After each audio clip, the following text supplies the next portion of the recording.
Is there a problem? Not anymore.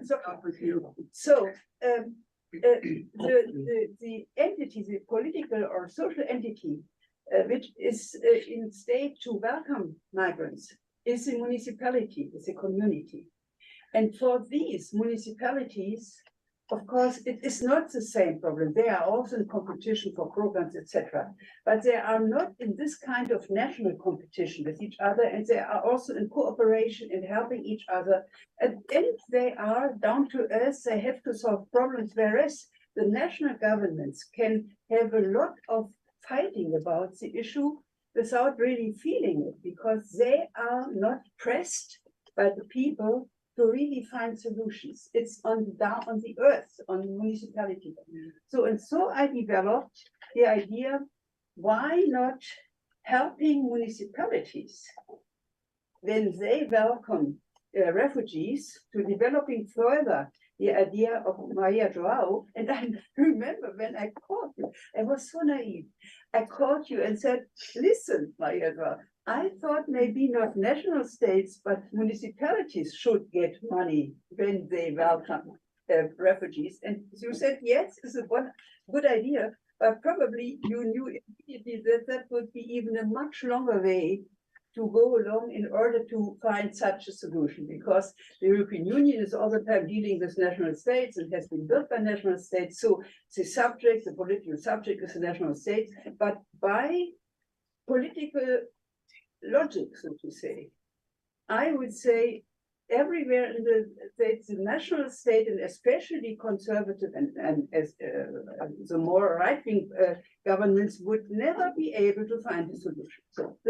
So I was pushed for that, and I thought, and the final idea was, one has to find a strategy which is coherent, which is helpful to solve the migration question or challenge, because I think it's not sufficient when Angela Merkel said it is the migration question which will decide about the coherence of the cohesion of the European Union. That isn't enough. One has to find a solution so that the European Union should keep to its cohesion. And so I thought naively that to write down a coherent strategy which would depart by voluntary action, not by negative sanctioning or by pressing, and which would take into account the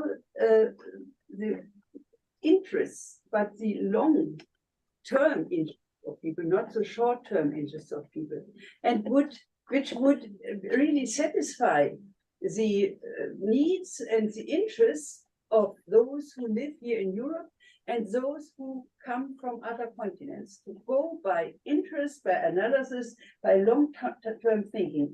This was my idea, not so much by moral imperatives, because I'm not so much believing in moral imperatives when it's about politics. So I thought that if one chose a coherent policy which could solve the problem, that would find an audience, that would find a political party. I'm a member of the Social Democratic Party, of course, everybody in Germany knows it, but the German Social Democratic Party was not in the whole and not as the leading forces interested in this solution. It was not. And some of the leading people at the beginning, when I developed it, said, and Gesine is even thinking that we could solve the migration challenge by the municipalities. He found that completely absurd about 2017 or something like that. This would not be the case anymore. Today, they do think differently, certainly they do think. So I finally tried to elaborate that, and FEPS, I had the edition in the Fischer Verlag, came out in 2021. And I'm really very grateful that FEPS has organized a translation of this book, because of course, in German, this will never reach an international public. It has to be written or translated into English. I have tried to make it as short as possible in order that it could be read and not just studied, which is always too much with books. and try to be didactical in having, first of all, a summary so that you can read it in 2 pages, what's about. And then, of course, have all the ideological and the philosophical and etc. grounding of migration policy, but that if you know it, you can just go over. And then to find a strategy, and the strategy is the following. Given the fact that analytically we know that migration will not stop, and that we won't be able to build any wall through the Mediterranean, for instance, to stop migration. And I say from the beginning, I do not believe in any help of this new pact the European Union is preparing, because if you go close to it, there's nothing new in it, nothing. And so there will be a big deception, because they are announcing it at Germany as a breakthrough, as a really totally new turn, a new paradigm and all that. And I'm quite sure that we won't feel any really coming out of that. And then the right wing will say, you see, democratic politicians are not able to solve the problem. They, of course, are not able to solve the problem either, but that doesn't count. They are on another side. And therefore, I am so disturbed by what is happening now. So my idea is the following. To find a coalition of states, national states, of course, now it is more and more difficult to find them. At the time when it appeared, there were still Scandinavia, which you could count in, which is now not anymore really a country to, or these countries are not really showing hospitality to refugees. But the idea is to find a coalition of willing, of cooperative countries, if possible, like the Schengen group, but there you would need 9 countries. I think presently you wouldn't find any more a coalition of 9 countries to really do that. I'm very skeptic. But even if you have 5 or 6, then these countries would be clear with their municipalities that they, as national countries who judicially are entitled to decide about the entry of refugees. It's not the municipalities that can do that. That they would cooperate with their municipalities, and that the municipalities would build a committee, which anyhow is necessary, I would say, for all our transformation strategy in order to create more democratic participation in a way that representative democracy is not disturbed or undermined, but that it is strengthened. And I call that in German kommunaler Entwicklungsbeirat. That means to have a council where, this is the essential, those who are elected and who govern, and those who are not elected, namely organized civil society and enterprises and the economy, that they would sit together to to discuss the long-term development of their municipality. And theoretically, in democratic theory, and I'm a democratic theorist by my profession, you need in our Western democracies, in our representative democracies, and I don't see any working alternative to representative democracy, but what we need is to have a level of discussing and arguing where you bring together the interest groups and the multi-stakeholder groups, because we are in a Western democracy, we are a pluralistic democracy, and of course we need and we want particular interested and we want all that pluralist society, but this society is not having any more a fundamental consensus. It needs such a fundamental consensus. And those who are most powerful and who can act transcending the national borders, they are so powerful that politics within the national states cannot anymore really solve them. We know that with globalization. So if you want to really solve the problems, you have to bring into society a level and a dimension of discussing the various interests with the idea of arguing how it could be acceptable for others. In Germany, in theory, we would say Verallgemeinerbarkeit. That what is the common, what is the contribution of a particular interest to the common interest? And we have tried out such things, and it is really possible in a very calm and Chatham House rule atmosphere to bring together the various people, and then their power base is not counting, their argument is counting, and they have to explain how a certain interest they have could also serve other interests, and what we would call in German Gemeinwohl or common good or common ground can be elaborated, not totally, but a certain amount of common consensus could be elaborated. So such a discussion could be made on the level of the municipality, and that would also concern integration of refugees. When I started studying political science, the pluralist democracy, the teacher and also the author out of that was Ernst Fraenkel, a Jew who had fled Germany in the 30s and had come back after 45 and was very strongly pleading for pluralist Western democracies. But what he always said was that you need a fundamental consensus. Otherwise, you are just battling, fighting against each other, and you would not have a social cohesion. So this pluralist society has to be brought together, and on the level of the municipality, the participants, about 30, 35 in such an advisory council, political advisory council, not a specialist advisory council, they could discuss the various ideas they would have, and they could discuss how integration of their society could proceed.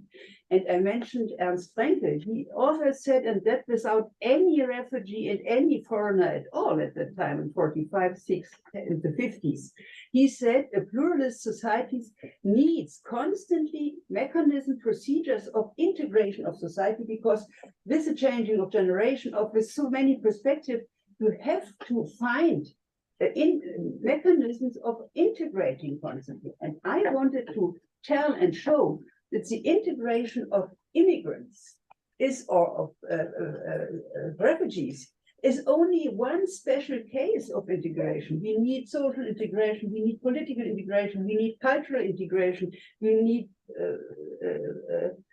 language integration whatsoever. So if we can discuss on the municipal level what could be the long-term perspective of our village, what is the demographic development, and we have many towns and villages who lack people. What is the development of our workforce? What is the labor market? What in Germany they now say that we would need per year 400,000 labor force, 400,000 per year. And at the same time, they are now trying to very quickly send back up to 1,000 people. More is not possible with these Rückführungen. So we need 400,000. And if the municipalities can, by their own long-term interests, say, well, we need for demographic and other interests, the people, and we can offer that, and we can fix that.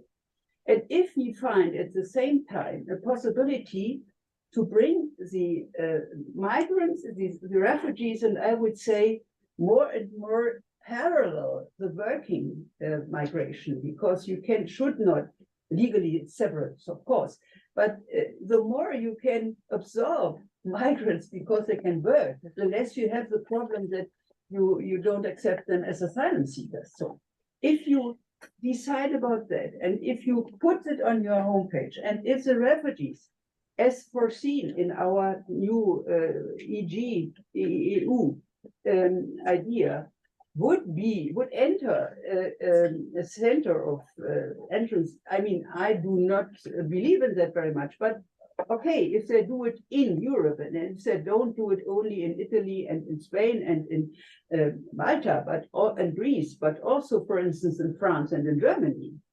then it would be possible that these entering people could be checked the way as it was proposed by the former mayor of Amsterdam, who proposed a very efficient procedure, namely transparency through civil society organization, and for each asylum seeker or refugee lawyers, so that they would have and help from the beginning, and that we would create a situation of trust. And in that case, when it was well bestowed, and in Netherlands it worked out, and sometimes also in Switzerland, then in fact the asylum procedures lasted only about 9 to 12 weeks, and if there was a revision, it lasted to 2 months.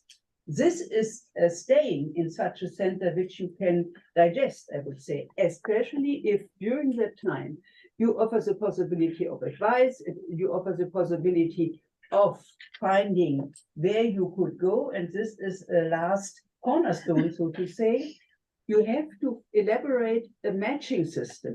We have done that with our Berlin governance platform, with an American enterprise, which also helps the American government, by the way. We have found it out for a relocation procedure of Ukrainians from Poland to Germany. You bring about the various needs and possibilities and potentials of refugees, and the various needs and possibilities and potentials of the municipality, and then you match them by an algorithm. I never know where the CH is with this algorithm. I have always difficulties, but nevertheless, the algorithm works. And then you find kind of hardships, as you find them as in bus stations. You have always the Reklame. I don't know how it is also here in Belgium, but in Germany you find always propaganda for parship. Then every 7 minutes, 2 people fall in love with each other through algorithm. So I don't think that the refugees fall in love with municipalities, but you can find out what would be the fitting. So you can elaborate that more precisely. And if in such centers you have organized civil society, you have the possibility of lawyers, you have transparency and trust working situations, and if you have a matching system, it is worthwhile for the refugees to enter these centers, because either they could be accepted as asylum seekers, or if you are more progressive, you find out a second track. Because if the municipalities say that they need workforce for such and such, for health service and for tourists and restaurants and whatsoever, these are places where you need workforce, then those who are not accepted by asylum, they could see the next track and then find out if they are accepted. And it is easier to bring them to Germany than to have long procedures to bring them back and at the same time need them in big number. This is the idea, to bring together the various interests and to make out of that so-called migration problem, which will accompany us, I would say, for at least the next 150 years, because it has accompanied us for the last 2000 years. So there is no idea that will stop, right? So if we can find such a solution, which is, this would help. There's one last point, of course, finance. I am proposing a European fund where the municipalities in legal cooperation with the states can apply for the costs of the integration they are proposing, the number of integrating, and at the same amount for activities for themselves without refugee connotation. So that psychologically, the people in Europe would not always complain that all the money goes to refugees and nothing to themselves and their own poor, but that they had both. You would, by welcoming refugees, they also help their poor. This is an idea, and just about 1 month ago, I learned, because I'm not a social politician, that in Germany there is a law for the municipalities for inclusion. They have a certain amount of inclusion to perform. And if they go more, they do more, they get money not only for this inclusion, but additional money for their own purpose. And as this, my comrade explains that, I asked him, and does it work? He says, perfectly. It mobilizes a lot of initiative in the places of the municipalities to find a new balance of interest and power. And this is for me very interesting. This exists for years, and nevertheless, they don't use it. But I think we can find a common solution.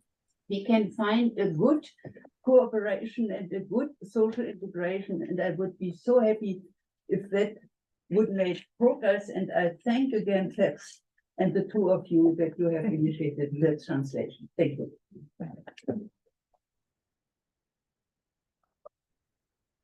Gesine, thank you very much for really a very exciting presentation with all sorts of new ideas that I think we're going to need. Thank you very much for this.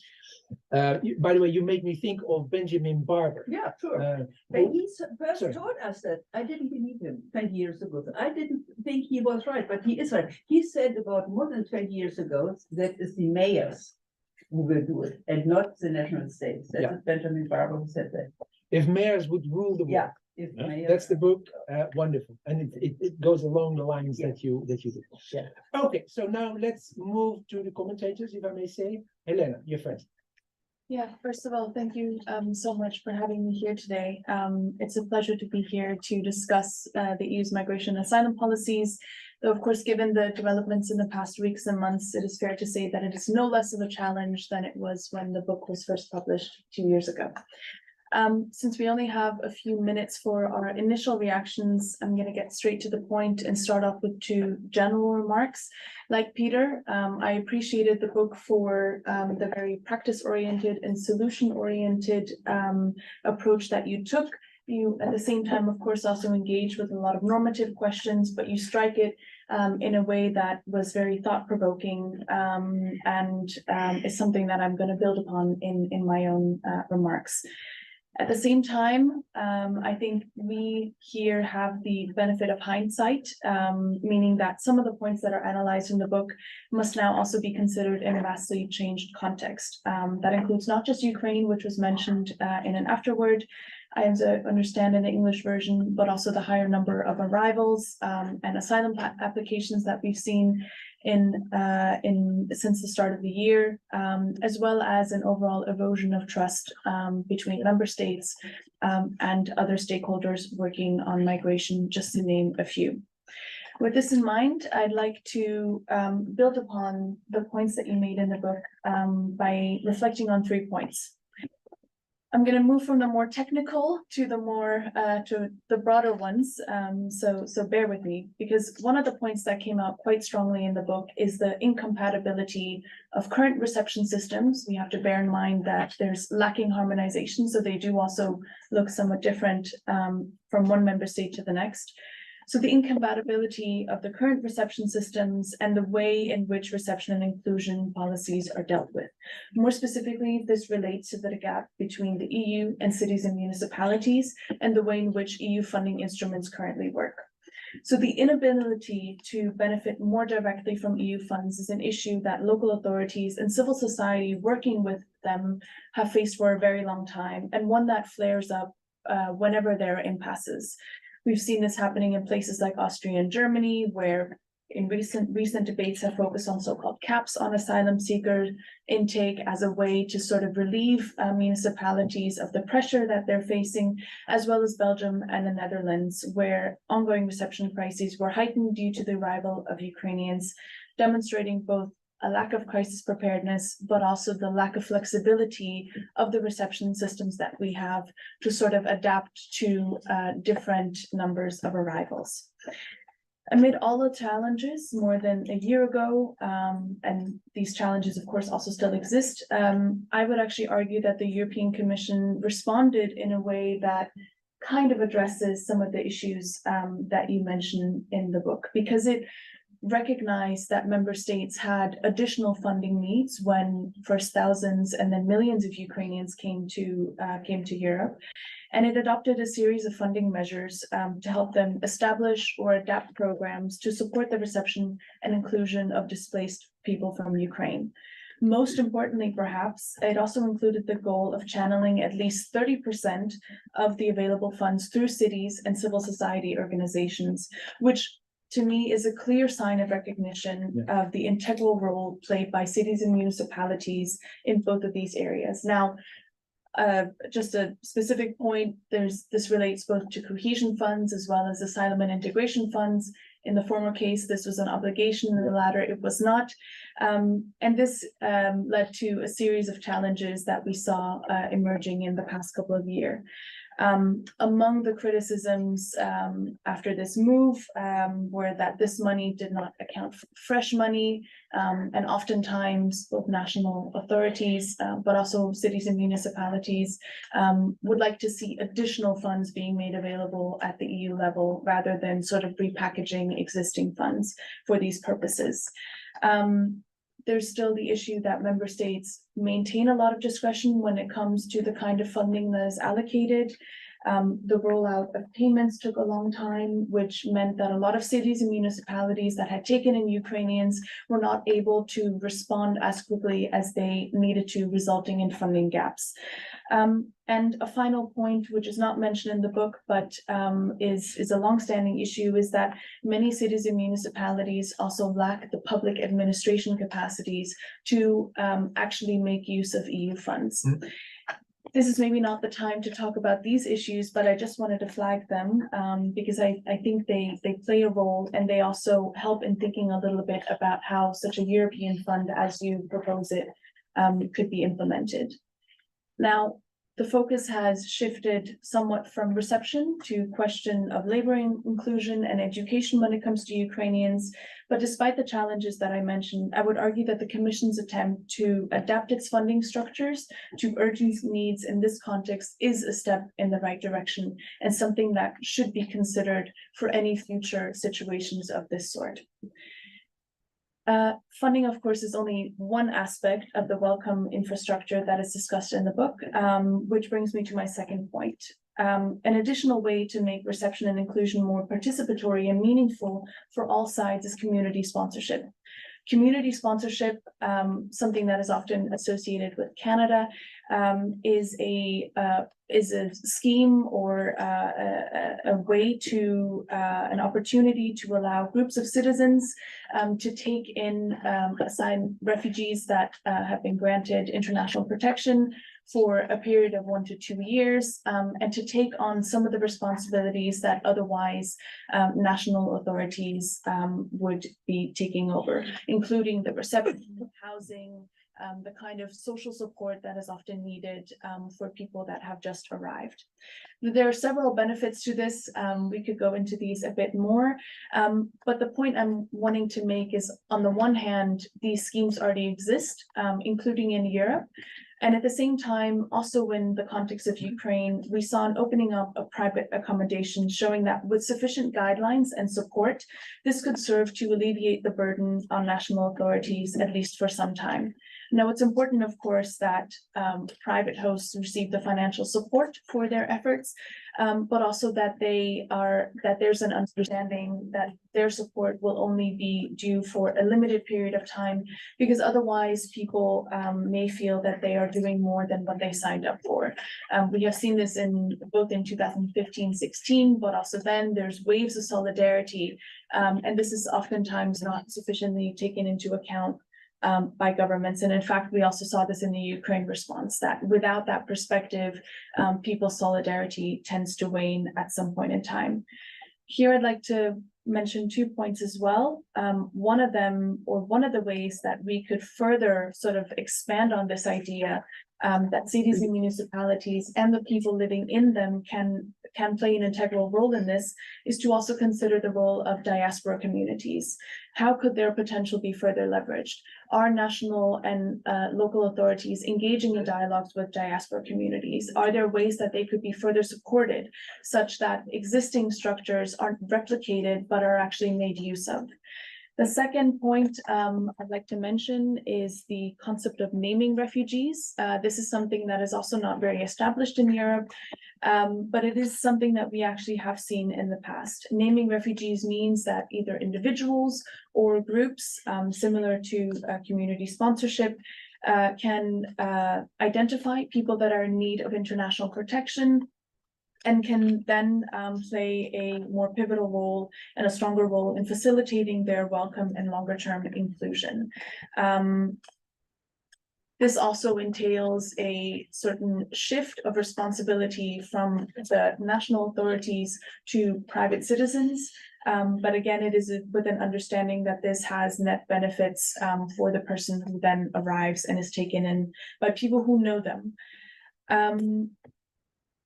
I would argue that this is all the more important to think along these lines of how to bring in more people into the kind of welcome infrastructure and give them the tools that they can do what they would actually like to do, precisely because there's a growing gap in terms of the people in protracted displacement situations, those affected by conflicts, and states' willingness across the world to provide durable solutions. If we just look at, for instance, the current refugee resettlement numbers, which in Europe are decreasing year by year, and there is across the board a overall lacking willingness to make commitments along those lines. This also has implications for the EU's cooperation with non-EU countries, which brings me to my third and final point. Something that you also address in the book is, of course, the EU's engagement with non-EU countries, specifically Africa. And now in recent weeks, we've heard a lot about the memorandum of understanding that the EU signed with Tunisia. The point that I would want to make here is perhaps of a more general nature, which is that the more that the EU struggles to find solutions, everything that relates to the so-called internal dimension, so rules around responsibility sharing, solidarity, the way that reception and inclusion of newcomers is handled, the more it is arguably making itself vulnerable to the whims of its so-called partners. And so on the one hand, the EU has for the past, and we see this with the von der Leyen Commission, which has presented itself as a geopolitical commission, it has tried to establish its strategic autonomy. It has tried to defend its interests in geopolitical uncertain times. But one could argue that what it is trying to do with its migration partnerships is in fact undermining what it is trying to do in other policy areas, be that security, economy, or trade. And so we know that this deal that the EU and Tunisia struck was questioned and objected to on multiple fronts shortly after it was agreed upon. And this also, interestingly, before it was even possible to assess whether or not it could be effective in reaching one of the objectives in it, including reducing irregular arrivals. What I'm essentially trying to say is that, in my view, the EU needs to cooperate and it needs to engage with neighboring and other countries, but it needs to do so more transparently and more realistically. Specifically, it is clear that just as there will continue to be people who will try to come to Europe, geopolitics and migration developments will both play a role in the EU's choice of countries to engage with. But there needs to be a consideration of the costs of this kind of engagement. And this, in my view, is going to be a key question for the EU in the coming year, in the coming years, precisely because Tunisia, for instance, has proven to be such an unreliable partner. I'm going to leave it at this. I want to thank you again for writing this book and for providing thought-provoking ideas. And I look forward to discussing with all of you more. Thank you, Helena, for a wonderful contribution. Gesine. Great. Thank you, Helena, for this really great start, because I think you already put a lot of excellent points on the table. Of course, after your excellent presentation and your book, and yeah, the first thing I wanted to mention, just echoing, I think, both brief commentaries, is that it's how important it is to sometimes take a step back and think of a bigger vision, look at the big picture and not get bogged down in everything that is stuff or the lack of political willingness. Of course, these are crucial challenges, and I'll dive into that a little bit more later on, but sometimes we have to focus also on the solutions and what is possible, or potentially possible to guide us to a working strategy. So I think that I really enjoyed that about the book, and also how it first situated it in the European values and the legal commitments that we're bound by. I mean, maybe we're not bound by values, but we're bound by the legal commitments. And I think sometimes it's almost, yeah, it's not forgotten, but I think it should, that's an important departure point. That's the standard that we need to live up to. And then beyond this big picture, I really appreciated the focus on the role of the local level. And I think you already made some excellent points about that. And I think that really fits in a much broader trend that we see in decentralization and an increasing role of the local level when it comes to, especially in integration policy making, but I guess also more broadly now in the reception of asylum seekers. And yeah, I indeed want to actually to make some of similar points, but I'll expand a little bit more on it. And I think one point that I did not see so much, and I think that is quite crucial, is we often see political opposition between the national level and the local level. I very often see that the national level, there's much more reluctant stance on migration than what we see, especially in big progressive cities across Europe, who are much more willing to welcome refugees or migrants and promote their integration and inclusion. And I think this is an opportunity, right? If we bring these stakeholders at the table, there's maybe much more possible. But at the same time, it's a current challenge because a lot of funds, as you already pointed out, are funneled indirectly through the member states and then to the cities. And I have heard of the record multiple reports of cities saying, we're not getting those funds because we don't agree with the national level policy. And this doesn't happen in every member state, of course, but it can be a challenge. And I think that's why it's so important to so-called cut out the middleman and make sure there's direct access to EU funding. And I think your proposal really fits within that.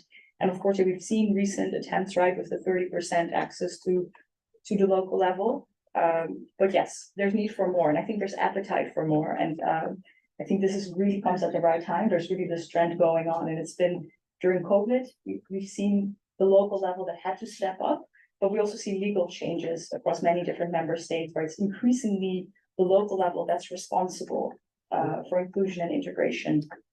And one issue here, again, is capacity and expertise at the local level, not only to actually access these EU funds, but also to develop and implement policies. We will see that we work a lot, for example, with the city of Berlin. They have an incredible, huge team, I think of 90 people working on the topic, but there's many smaller cities that have no dedicated person with expertise that would then be responsible. So here, I think it would be important to think about, especially as many more rural communities could benefit from maybe if they're losing their population from incoming refugees, to think about how can we promote cooperation across different municipalities, or maybe at a more regional level, to share expertise, to share some of this capacity, or to share also expertise and capacity on how to access EU funding. So I think that could be a solution to that, but it's definitely also a challenge. Maybe one other reflection I also didn't see so much is a bit of this, well, there was some reflection, of course, on rural towns losing populations and how they could benefit, but also this kind of rural-urban tension. So what we often see in migrants or refugees coming in is that they predominantly want to live in urban areas. And these are often also very diverse places. So there's a lot of services available, thriving labor markets. So in a way, more diverse communities, diasporas are right there. So it's very attractive.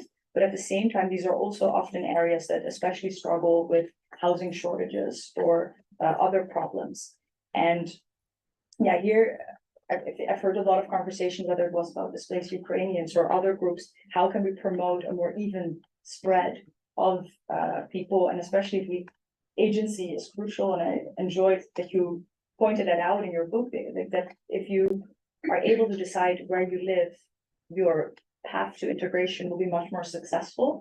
But at the same time, if everyone chooses to live in Amsterdam or Berlin, this makes it very complicated. And again, also in relation to resources and capacity. So how do we make sure that there's this even spread? And I think that's some interesting ideas, right? Where municipalities could present themselves maybe in a video and kind of highlight what they offer, or maybe labor market opportunities. And I think here, especially for shrinking municipalities, this could be an opportunity here to attract people, because often it's also a lack of knowledge. I'm also not familiar with all the rural towns across Europe, so exactly. Another point I may want to touch upon is the municipal councils that you were introducing, and I think in general, this call for bringing in more people and shared coalition building and bringing in different voices, I think is incredibly important. At the same time, I think it's also important to look at similar initiatives that have existed. And I think you mentioned some in Germany that were successful. But I was, for example, part of one, there was the Urban Advice Council, also on, I think it was called, it was not, yeah, it was The island model. it was in Utrecht in the Netherlands. Yeah, but the island model. I don't know if it was the Ireland model, but it was an urban advice council on migration and integration and inclusion, but actually it has been dissolved at some point. And I think it was a success in some ways, but it's also who is at that table. If there's only 30 seats and if it's a bigger town, who is willing to spend time at that table? And I think it's very often those that may already have a very positive view, or potentially an extremely negative view. So it can be very polarized. So I think it's very important to have excellent moderation of such a group. And I think also if it's voluntary, what representation is this of society? Will it be the people that have the time, have a salary that allows them to take time of their day to spend in such an urban advice council, whilst maybe especially maybe more lower socioeconomic classes that would benefit from presenting their voice. So I think this is just something to consider. And how do we devise this? How do we set this up? But I do like the idea, and I think it's good to look around at what has worked, what doesn't work, how can we learn from that, how can we innovate. I will leave then for now, that's on the local level, but clearly I think it's very interesting, and I think there's a lot there. Opportunities, challenges to be overcome. I very much also enjoyed the idea of matching. I think there's a lot of room to use that tool much more. We've seen some really interesting results from across the US, but also in Europe, also some less promising results. I think we have to really think about how do we set up such an algorithm? How do we weight the different indicators or matching elements?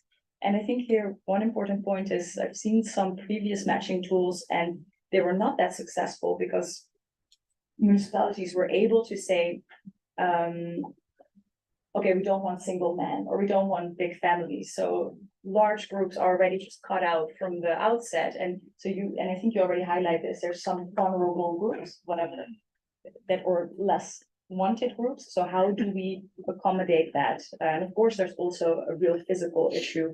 If there's no houses that would accommodate a large family of 12 people, that is a true constraint. Maybe a single man, that is more of a willingness situation, I think, if there's housing available. But yeah, there's a lot there and also a lot to learn from all the different innovations that we see. I think maybe one of the most important points, because these were quite specific about how do we implement all of this, is political willingness. So I think for all of this, we need the willingness of member states, but also of municipalities to commit and also to set up such a fund. And if I hear current conversations at the Commission, I hear a lot of conversations about a lack of resources and the need to really narrow down their focus on really their core competences and the core work. And I think this could be problematic, right? When thinking of this fund, like who is willing to put in that money? I think it's a very interesting model, but I think a lot of attention would have to go to how do we build the willingness? And I guess starting with a small group, I guess is the start, but yeah, how small is that group today? That's a question. And then here I would also like to reflect maybe again at the local level. So I already said there's this opposition sometimes the local level can be more progressive, but in the Netherlands, for example, they're working on a law to in some ways encourage, but also oblige municipalities to receive people who are applying for asylum. And it's been a nightmare to implement this law, and there's been a lot of opposition. And they've tried to work with kind of financial incentives, but then still municipalities are not willing. And it's very interesting. It's often these local municipalities that are with a shrinking population. So I think it's maybe they're the most right wing at times, or the most anti-migrant, but at the same time could benefit the most. So here there's a story that what can we make clear here, how a municipality or community could benefit. But yeah, speaking of this big political willingness, I don't want to speak too long because I want to have lots of time for discussion. But I think this is really a key issue, and I think that's a knot many of us have tried to crack. It's not an easy nut to crack, but some issues, I think some parts that we could focus on more, I think you mentioned already ideas in your book, are, I think, so sometimes we are so bogged down in asylum or migration to zoom out and look across policy areas. And indeed, like what you mentioned, the shrinking population, the aging population, if we look at how many healthcare workers we need, but also it's also in construction, it's not only in highly skilled jobs. I think this is a really strong argument that we can make. And I think there's not a lot of conversation about that right now. I think also it requires us disentangling certain issues. Oh, sorry, I need to cut. Yes. I would say lastly, working evidence informed, working what we know what works for pilot projects and scaling that out. Thank you. Okay, Gesine, thank you very much for those comments, very useful. Just one technical observation. I was involved in what I still call the new member states. But how do you prepare states that want to join the EU? They don't have the capacity, like municipalities. Certainly small municipalities don't have the capacity to do all this. And the Commission created the TAIEX office, which was a technical office, just a couple of people, and who did nothing else but making available experts in certain domains, and they would transfer them to the member state to be. So you could think of a TAIEX office for municipalities that they could simply create it. They call it. If Berlin has 90 people working on that, what the office could do is say, okay, you go, Mr. So-and-so or Mrs. So-and-so, for 1 week, you go to this smaller community, we pay for it, you get an extra allowance, and you help to set it up. That is in a lot of ways how enlargement was done technically. It was very, very interesting because most of the experts in that framework were from the UK. They knew the EU acquis so well that they used a lot of UK specialists to prepare for accession of Romania, Poland, what have you. So I just give that as an idea, a TAIEX for municipalities. I think that could work. Mr. Boerman, the floor is yours. Totally agree with you that UK is a loss. No, thank you, Gesine, for being with us today. A marvelous occasion to have this discussion. Thanks to Helena and Jasmine for being already very holistic with your analysis. So I can concentrate on three remarks I would like to contribute with. I have the privilege that I was very close to the place where the two of you, Maria and Gesine, were discussing the first round of the ideas of localizing the migration question. 2016 was directly connected to 2015. Merkel's offensive approach of welcome culture, Willkommenskultur in German. By the way, it was the only time and the only occasion where Merkel did something what she never did. She was standing up for a visionary idea. She never did that.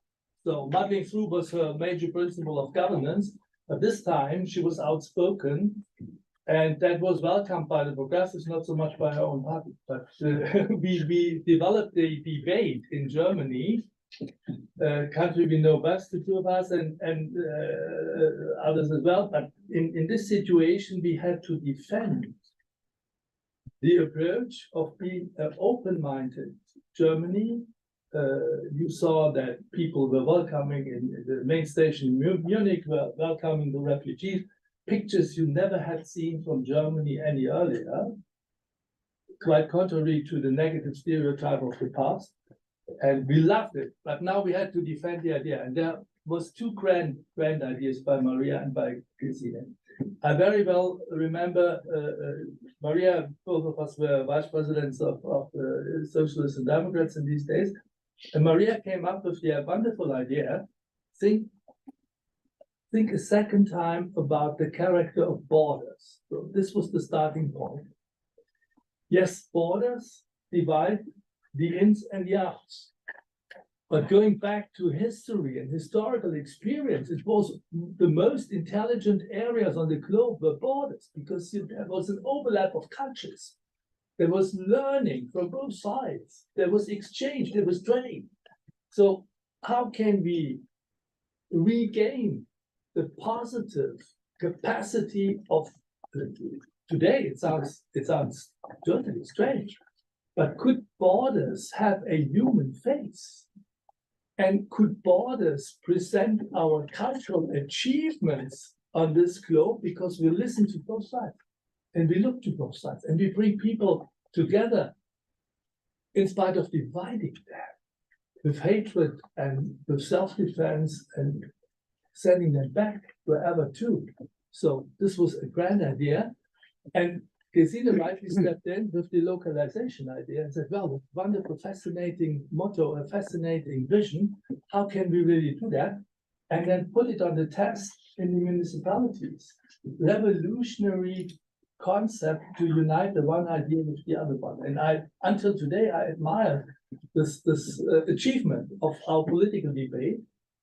And I think it's the right way to think, it's the right way to go. Second remark. For me, it's much more than a policy proposal.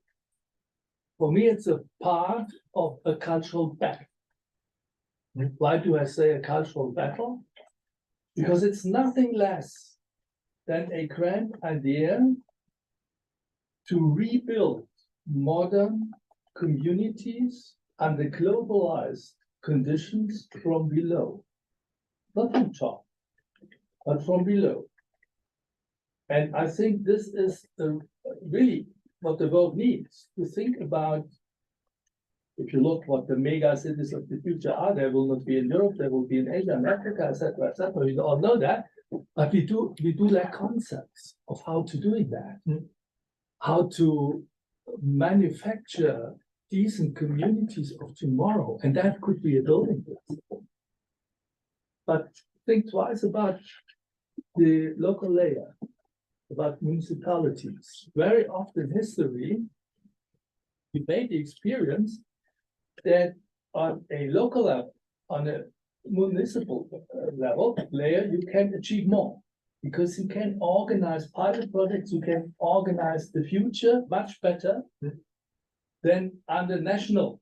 By the way, the local level is older, municipality is much older in Europe than national entities, but not always. We have the positive examples. Look at Bologna being pivotal on the questions of how to organize ecological dimensions in your modern citizenship. Think of Vienna 100 years ago to defend democracy and a more and more autocratic backward-looking political system. And that the UK comes in very much here. Think of the experiences of the Greater London Council, of the metropolitan county councils under Thatcher's very, very strange policy to divide rich and poor and north and south, etc. And in these days, commission was governed by Labour people in the DG radio. One legendary figure was Graham Meadows, for instance, from the Northwest, and he was constructed regions in the UK in a way that afterwards you could find really pilot projects for social and ecological transformation in a very modern sense of the SDGs of today. So that is 40, 50 years ago, what we are talking about. So you have this progressive potential, but we know, especially in Germany, we know local entities can also be part of the hell, where the homes of refugees are burning, where hatred is organized and localized, where you have quite the opposite. So I'm trying to get half of my life, I try to study the miracle, what makes the difference. So how can we switch from the vicious to the virtuous cycle on local level, and how can we produce this positive potential on the local layer, which it is there, but we have to work for it. It's not a given overnight. So we really have. And my preliminary answer after many, many decades of working on that is, it's a social relations. It's a cultural answer, not so much infrastructural. It's not so much governance. Yeah. Governance systems, you can permanently have new architectures, whatever. At the very end, it's social relations in coalition building. That was already mentioned by Gesine. It's coalition building. Whether or not you can achieve positive coalitions to do the better, to do the turn forward, to do tomorrow and not yesterday. And this is the decisive question, whether we can relate positively on a local level and do the positive and showcase. The showcase character is important. So, and if you would ask me, how can we put in practice what is in the book? We need the showcase effect. We need to do the experiments. We need to bring the examples, the positive examples. So everybody is talking about that. Look what you can do if you have the courage and the political will, and if you invest yourself in new coalitions. So this is my take. Number two, and number three, don't underestimate the battleground. How does the battleground look like? I'm under the impression of the regional elections in Germany of last Sunday. So many of you will have followed up on that. For me, the best reading to describe the dilemma is the United Nations Human Development Report, the recent one, which we also presented here as well as in Italy, together with the European Parliament and the United Nations guys. They say, on top of all the poly crisis, the meta level is trust, lack of trust, and deconstructions of confidence, especially in the middle classes. And by doing that, the right wing makes, of course, profit from that, but by ruining trust in societies, you suck off the energy to modernize, to adapt, to find new coalitions. And for me, this is the major question of today. How can we rebuild trust so that people positively engage in such situations, but do not, and last idea, do not underestimate transformative character of this big poly crisis, because it reminds me and many scholars to what happened some 100 years ago in the process of industrialization, mass industrialization, where you had also a massive devaluation of assets and competences. And this is what people are afraid of. Evaluate competence. Elisa Ferreira did a study for the commission on where does the hatred come from, where does the right-wing populism come from. It's very easy to find the resume. It's decline economically and socially, and it's the devaluation of grace of honor. If you not only have economic decline, if you do not respect people anymore. Well, you ask from East Germany, your bio doesn't count.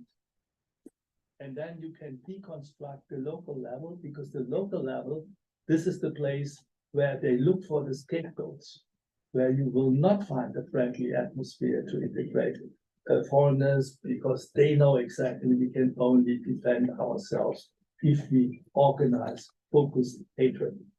So we are part with this people of a cultural battle, and that underscores the importance of the people. Thank you very much for these wonderful comments. Okay, so we are an hour into the meeting. I hope you're still there. I hope you're not getting too hungry.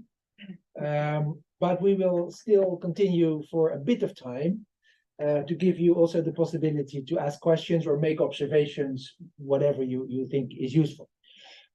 So I open up the floor to anyone who would like to take the floor. I'm looking around the table and I'm also looking at the screen. So let me know who would like to, madam. Maybe if you take the floor, tell us who you are, where you're from. My name is Maria João Rodrigues. I am the president of FEPS, the Foundation of the European Progressive Studies. And I would like to start with a disclaimer. Because Gesine referred to my name. And of course, I remember this moment of coming up with new ideas. But my disclaimer is that, Gesine, the merit is all yours. I just came with a remark about the experience of my own country, but you are the author of the idea. With your approach, which I always find unique.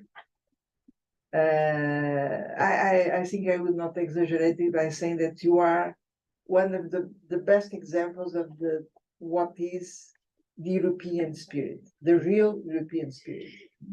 And I want to say this now, because we have a lot of people who have been following your track, and this is really what I think.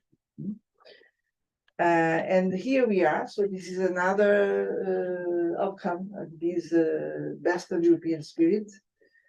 And we are very proud that we could make this available in English language after the German publication.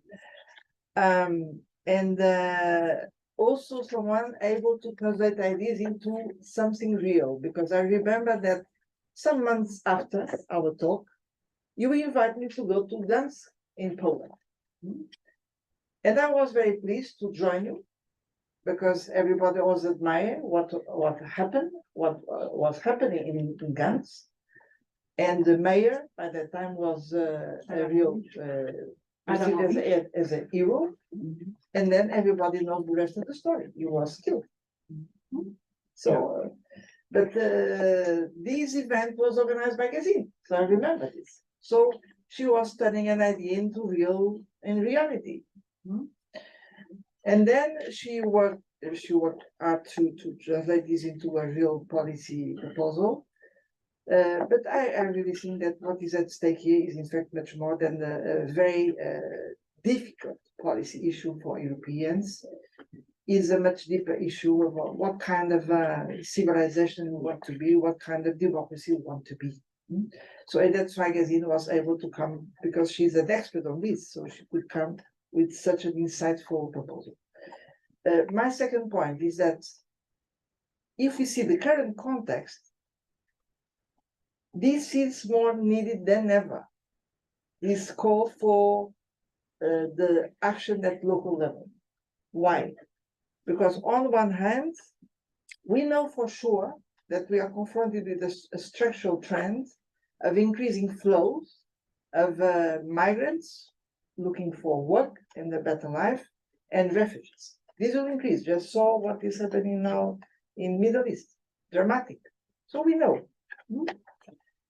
But what is happening is that this issue is now completely poisoned in political life at European and the national level.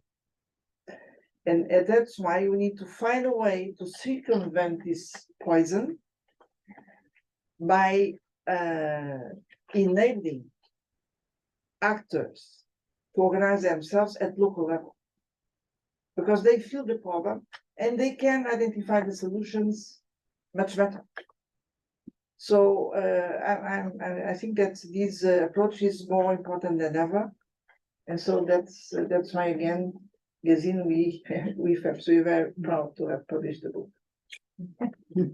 Thank you very much. And I think on behalf of all of us, let us thank you, your organization, for making available the book, because no, I think we all have a copy. Maybe you haven't had the time to read it, but it is strong stuff, so to say. So I really recommend reading it if you haven't had the chance. So thanks again for making available that, and also the translation is wonderful. Thank you.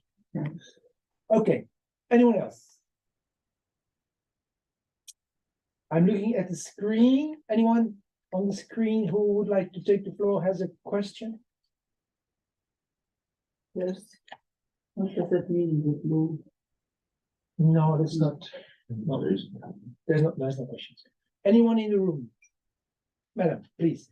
I have a question regarding some of you mentioned the matching tools, having matching tools between. Before you start, can you say who you are? And what you... Yes, of course. So we're students from BSOG, which is the Brussels School of Governance. We're master's students, and we are currently enrolled in global security and strategy in that course. I'm from Italy. She is from Mozambique, and Benjamin is from Germany. So my question is more of a practical question regarding the matching tools that some of you mentioned. And I think the idea is very innovative, very interesting, and very actual nowadays. But at the same time, considering the amount of different municipalities in Europe and all these regional systems in Europe, and also considering that you mentioned overstepping the national level to have a direct connection between municipalities and the European Union, how would you, which kind of matching tool would you suggest could work between all these different municipalities to make them work? Because would there be a standardized system for all the countries, or would we have different systems in every country at different levels? We just had a conversation with what is this?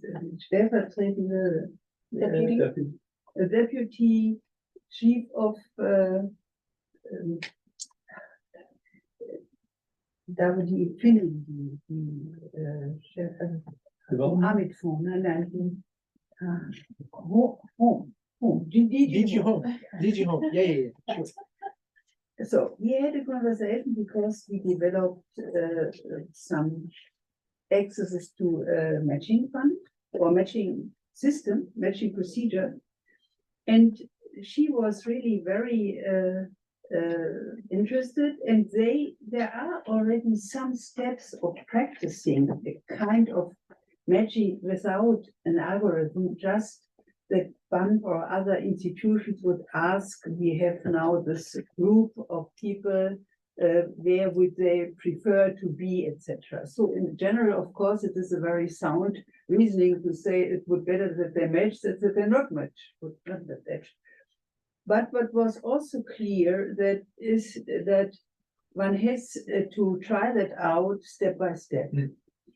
And the various national environments have to be taken into account. You cannot just do that at once at a European level.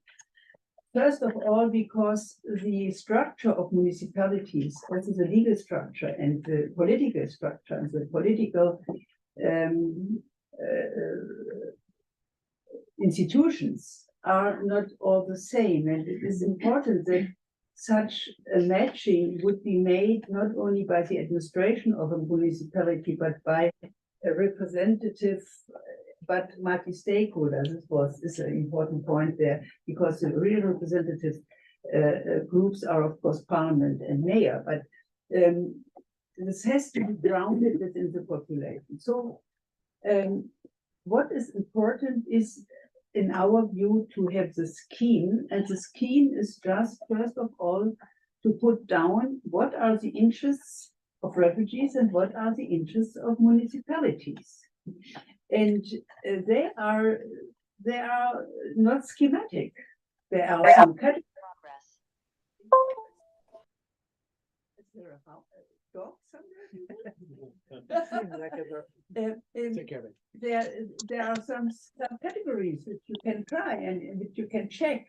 But in general, you have to find out what is the culture, how can you do that? And it is, of course, also from the point of view of organization, not so easy. On the other hand, with our technological possibilities, if I imagine a group of migrants in such an arrival center, and they would know that, for instance, they have family in 2 countries, and so they would now limit their attention to these 2 countries, first of all, and then find out, well, the 2 families are in big towns, but they have learned that these big towns have not a huge hospitality because they have become difficult.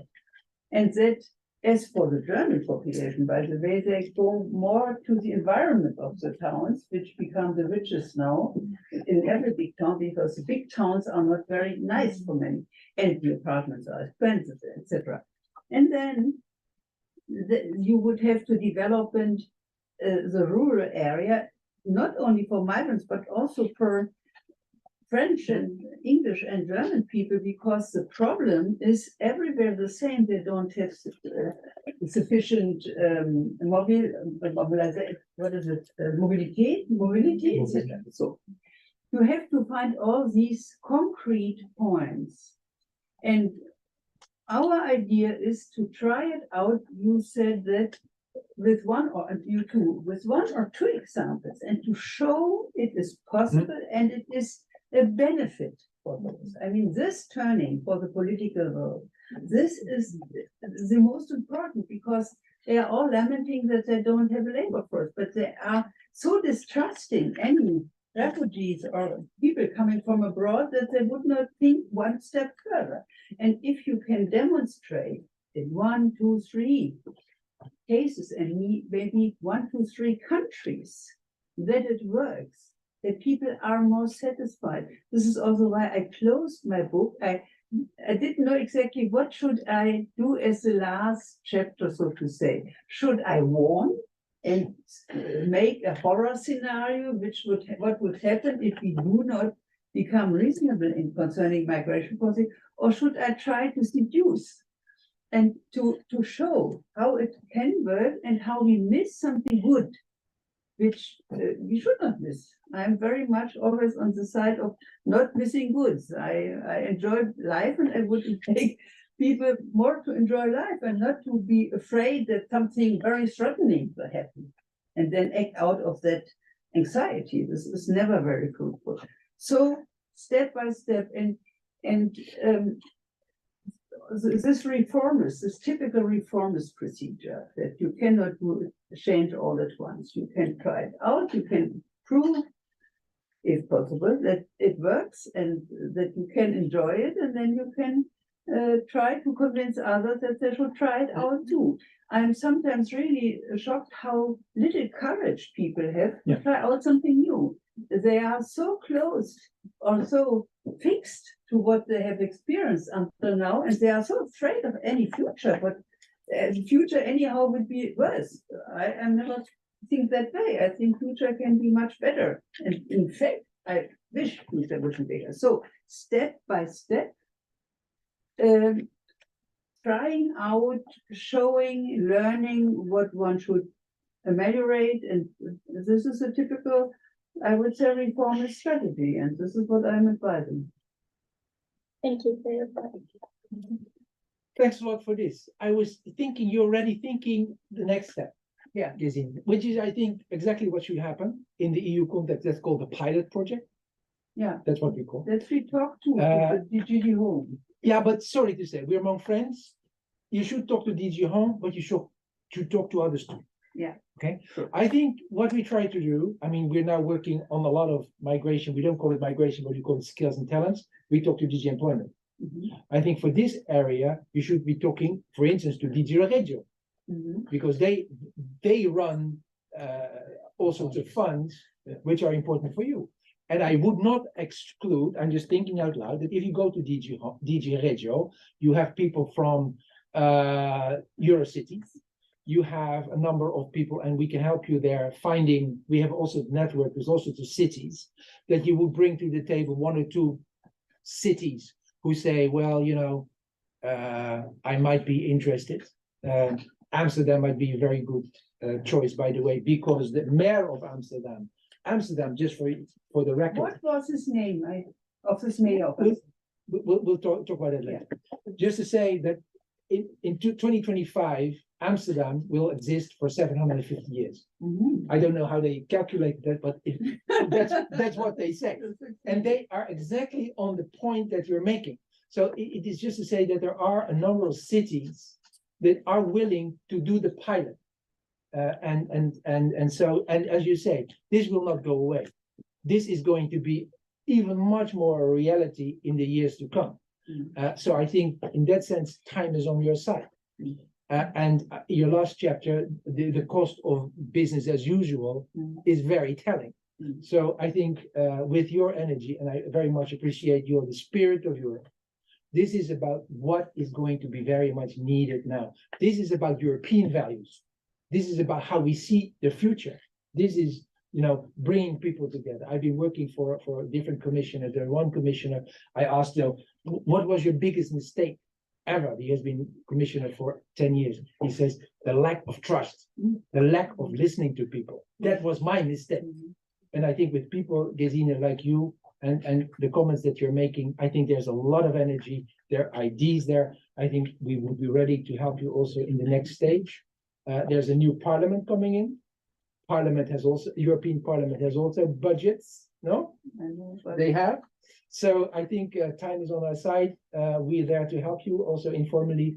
I'd like to, on behalf of all of you, I think, thank you very, very much for this wonderful presentation. Thanks to the commentators. It was a very nice session. Thank you very much. Thank